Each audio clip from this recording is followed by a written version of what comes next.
Hi, Gail. I want to wish you a very, very happy birthday and many, many more in return and healthy one.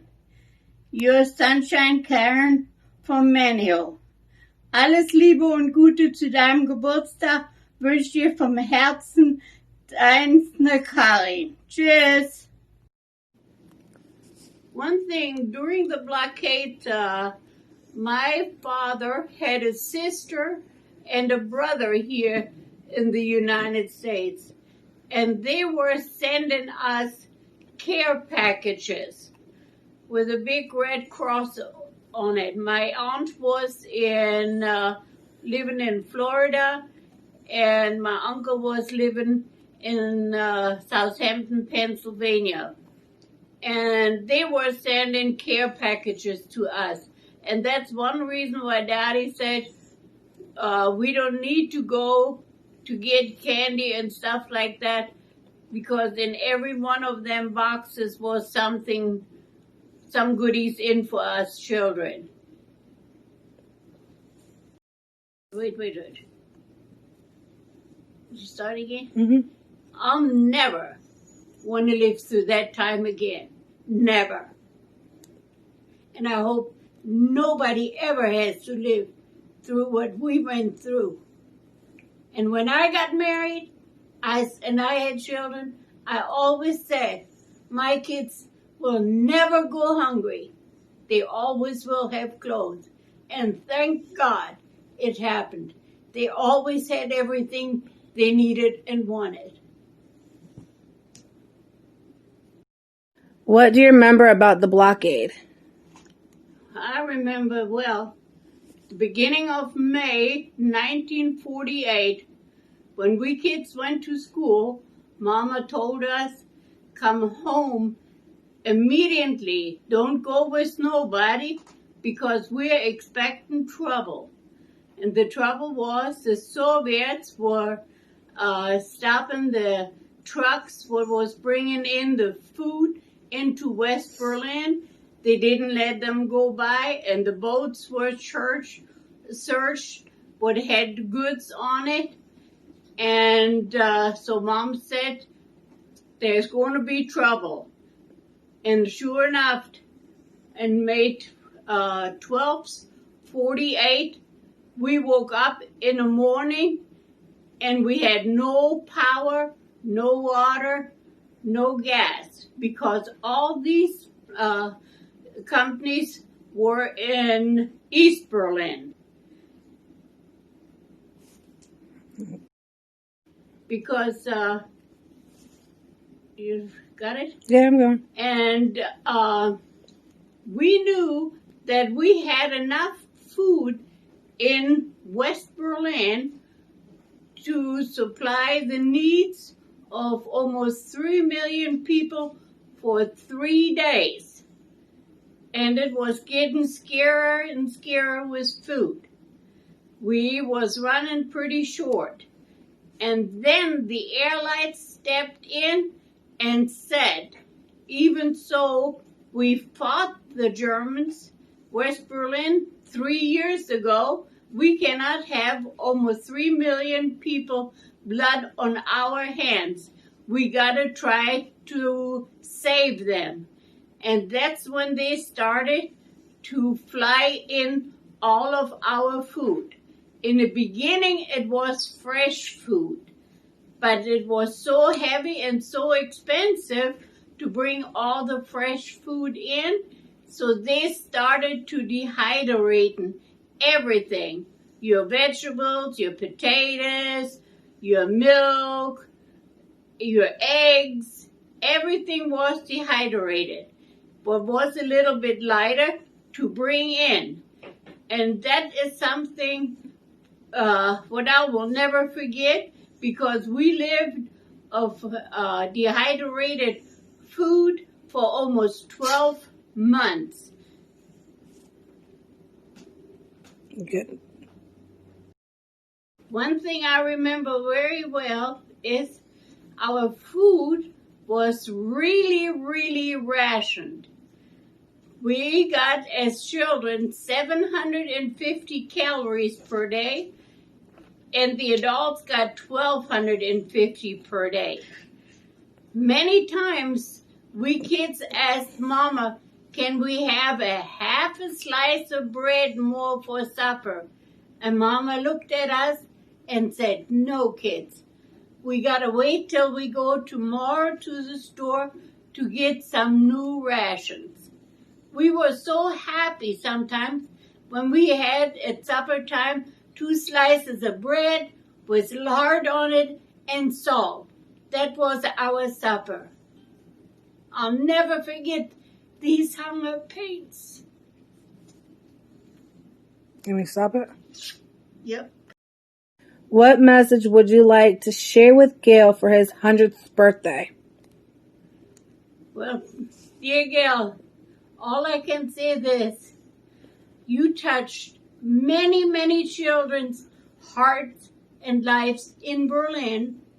And the same thing, you did it here in Manteo, Dare County, for many, many years. And that's something I'm very proud of.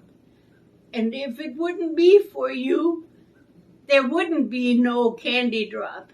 There wouldn't be nothing like that. You're the one who was a hero, what started that in 1948. And I hope you live many, many more healthy years. That's my love for you. The best wishes and many, many more return. Love, Karin. What age were you when you heard of or caught a parachute from the candy bomber? I never caught a parachute, but I was going on 7 when we learned about the candy bomber.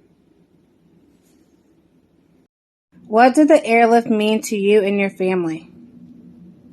The Berlin airlift means to me, plus 3 million people in West Berlin, it was survival and freedom. That was the most important thing. That was for us. We had faith and hope and love, all of that out of it too. What thoughts or feelings do you remember about the candy bomber? Very good. Well, we was only one time up there with my parents, and the bigger kids got the candy bars, and our parents would never go back with us up there. But Gail Halverson made thousands and thousands of kids happy in Berlin with his candy drop. How did those events affect your life?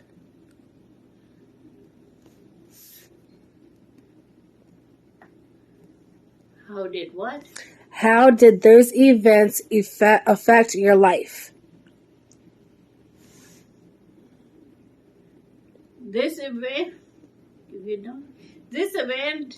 affected my life, that we had faith that there are still people out who cared about us. What impact do you think those events had on your life then and now? Gil Halverson and his commander,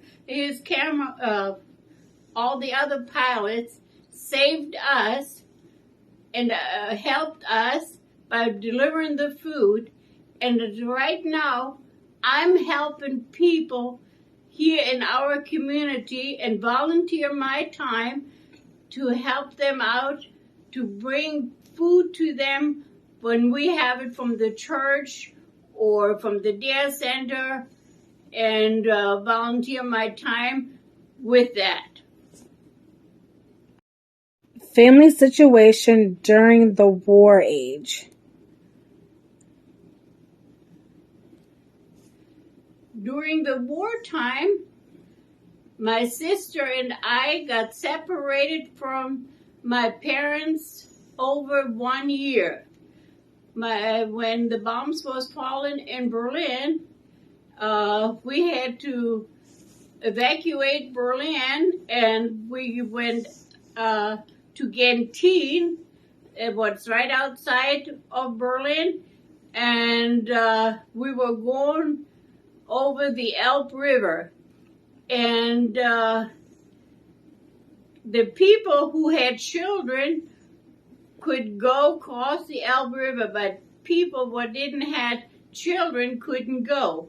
So the couple in front of my parents had no children. So my father said, you take the girls with you in the boat, and when you come across, just drop them off on the other side of the river, and then we come with the next boat and pick the girls back up.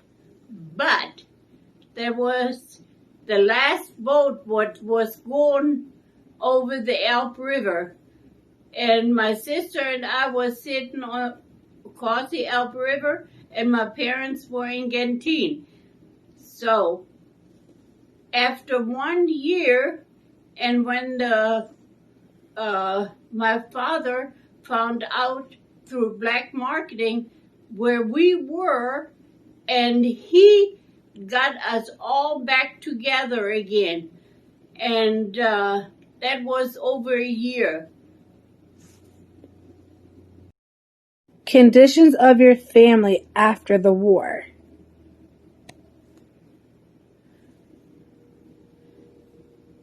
Well,